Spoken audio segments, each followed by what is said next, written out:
Let's bring in CBS News travel editor Peter Greenberg now. Peter, good morning to you. How often do things like this happen? Well, air traffic controllers are constantly radioing pilots and announcing traffic at their altitude. Right. It's a common occurrence. In this particular case, both the United pilot and the pilot of the small plane did recognize each other and took action. Things changed about 30 years ago, or we should say 22 years ago, 32 years ago, I should say, after an incident in 1978. Explain what happened there and why these changes were made. That was the incident in San Diego, September 25th, 1978, when a small plane actually smashed into a PSA 727, which was on approach to the airport in San Diego.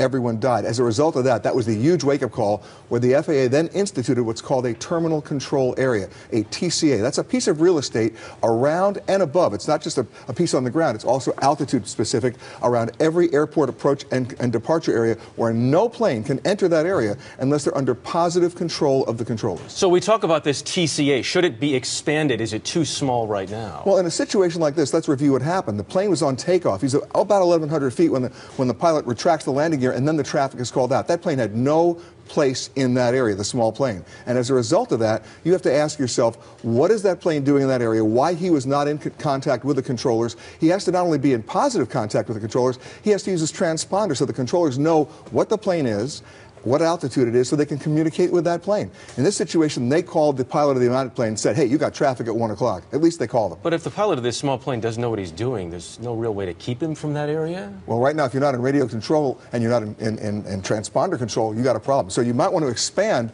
that diameter of the TCA in very heavily congested airports. In this situation, north-south corridors like Los Angeles, San Francisco, or New York, Washington, that is heavily congested to begin with. You might want to consider expanding that TCA. For people flying this weekend, flying anytime in the future, they get in one of these big jumbo jets. There were a lot of people on this bigger plane, and they see planes going by. What do they say? Should they feel Well, safe? when you see a plane going by, chances are it's an illusion in terms of space. The actual separation is much greater than that. In this situation, it wasn't. That's what they're going to investigate. Okay. Peter Greenberg, appreciate it.